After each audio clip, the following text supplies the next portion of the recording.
and welcome to the Owl's Nest. I'm Desiree Williams. And I'm Emily Burke. This week we will discuss the different areas of entertainment at Southern Connecticut State University. We will be highlighting Southern's music department as well as their annual Student Film Festival, where we have an in-depth interview with last year's winner, Alexis Villa. We will also take a look at the 48-hour film festival, as well as an interview with a participant and assistant professor, Jay Forsyth.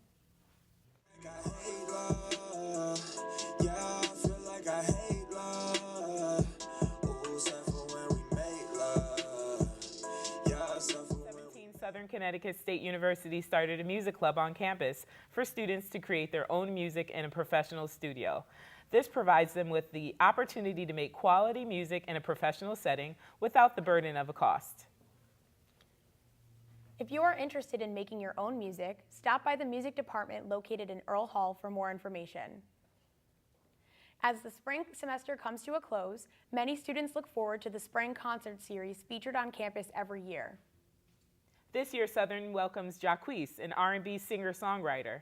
The concert takes place on Saturday, April 21st in the Lyman Center at 6 p.m.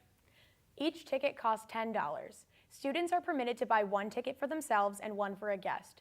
A valid SCSU ID must be present for entry. Drew McWhinney, a music student and senior at SCSU, is currently in the process of publishing a book about the death of Elvis Presley. So my book, 40 Years Ago, What Really Happened, takes a really detailed look at the conspiracy theory surrounding Elvis's death in 1977. Drew's research has taken him all across the country, and the book contains multiple conversations with Elvis's friends and peers. Further information on the author and his book can be found at drewmcwhinney.com. Making a complete short film in just 2 days might sound difficult, but New Haven area filmmakers are being challenged to do just that for this summer for the 48-hour film project. They will have from July 27th to the 29th to make the best short film. They will compete with other filmmakers from around the area for a chance to win a $5,000 cash prize, as well as a chance to screen in the short film corner at the prestigious Cannes Film Festival. We now take you to an in-depth interview with Jay Forsyth, participant of the 48-hour film festival and an assistant professor at Southern. Hi, Owls. Welcome to this very special edition of Owls Entertainment. Today we're honored to have with us Jason Forsyth, or as the students know him, Jay. Jay is an alumni and assistant professor of communication at Southern Connecticut State University. Jay is also a local filmmaker who has created narrative and experimental films, as well as having an extensive experience as an editor. Thank you for joining us today, Jay. Thank you for having me, Allie. I really do appreciate, and I just want to say that I wouldn't be anywhere else today. Thank you. Okay? It really means very a lot. happy to be here. We're happy to have you. Absolutely. So my first question for you today is, last July you participated in New Haven's 48-hour film festival, where you have 48 hours to create a film start to finish. So you produced a film called The Saddest Day. Would you mind telling us about your experience? Absolutely.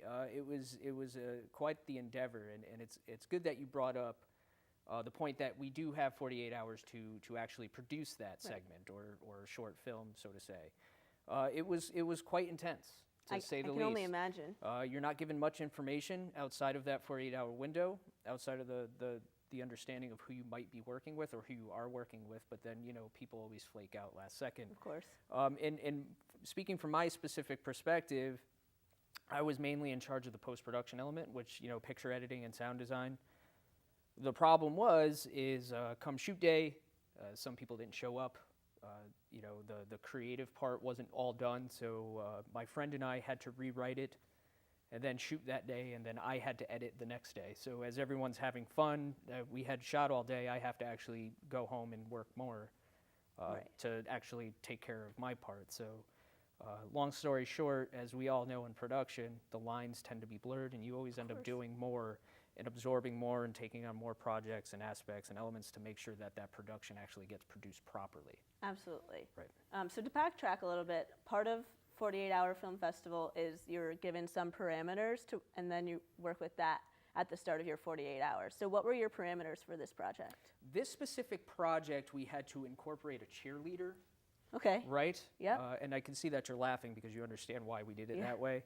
And there was a reason why it had to be that way, as I'm not sure everybody knows, but we ended up using a man dressed as a cheerleader. I Right. think our cheerleader had dropped out at some Okay. point. So desperate times for, desperate measures. Been there. And then there was a specific line of dialogue, but I cannot remember off the top of my head what it was, that we incorporated in post-production. The day that we shot, it was extremely windy, so we weren't able to use any natural audio from outside, so we had to re-replace everything. As sound And- designer, that can be really tough. And given 48 hours, there's only so much you could do. So we relied more on the score and the music of it to drive the tone. And there was a specific credit name that we had to use. So all of these, and they're some of them are smaller than others, right? So, incorporating a cheerleader could be easy. I think we had to incorporate a wallet as well, which we did at the beginning. But then you have those smaller things like a credit roll, a credit roll where you have to actually credit a specific name and give and to a specific character that people might miss, right? Because you're going through this 48-hour intensive production, and you could miss out on that small little detail, which then would disqualify you from anything. Of course. Right. Awesome. Yeah. So you talked about post-production. What's your favorite aspect of the filmmaking process? My favorite aspect of the filmmaking process, that's an interesting question. One for me, well, my main interest in this practice, right, Right. is editing.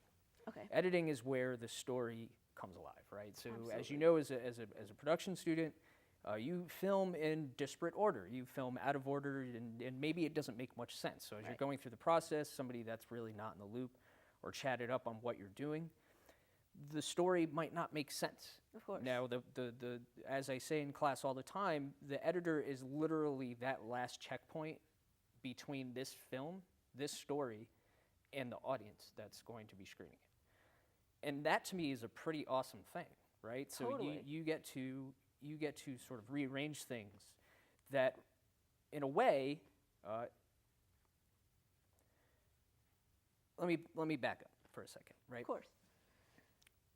As an editor, you're able to, things are written in a screenplay one way, right? And your script another way. But as an editor, you reserve the right to start to rearrange things, right?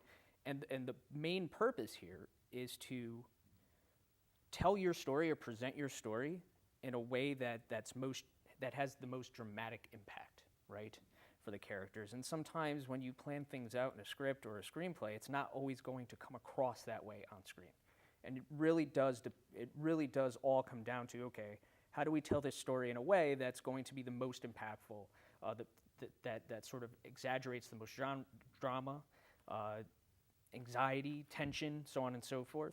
And all of that comes together in the post-production process, in the editing process, not just picture editing, color, we're talking about color correction Right. and color grading, we're talking about sound design and audio. All of that works to tell the story. Of course. That's awesome. And I'm really glad to hear that passion from you. So what made you decide to study TV and film in the first place, and what made Southern the premier destination to do that? Sure. Well, my initial interest in film is that's been my entire life. There's very few things that make sense to me in life, and one is music, and the other is film. Right? It's Right. storytelling, and in a way, they're both interrelated. They both tell stories. They both engage an audience. They both tell stories that we, as listeners or viewers, gravitate to, we connect with. It's in essence, it's connection through emotion. So those make sense to me.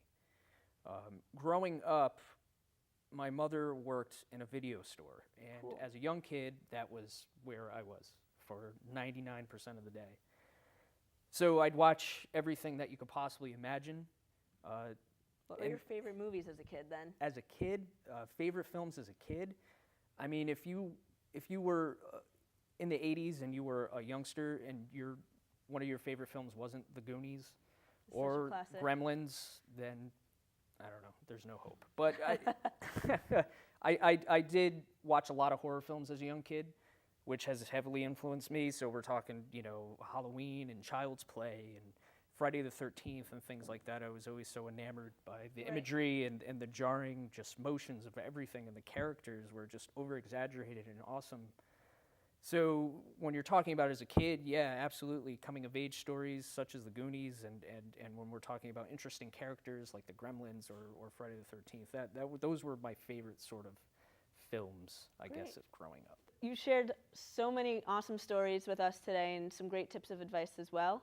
We'd like to thank you from the bottom of our hearts here at Owls Entertainment for joining us today. Oh, thank you very much. It was actually a joy talking to you in this platform. I appreciate that very much. Thank you so much. Absolutely. Bye, everyone. SCUF is a student-based film festival hosted by SCSU TV. Students and local filmmakers are encouraged to showcase their talents in film and video. This free event is an opportunity for filmmakers on and off campus to showcase their work over the semester and bring together the local film community.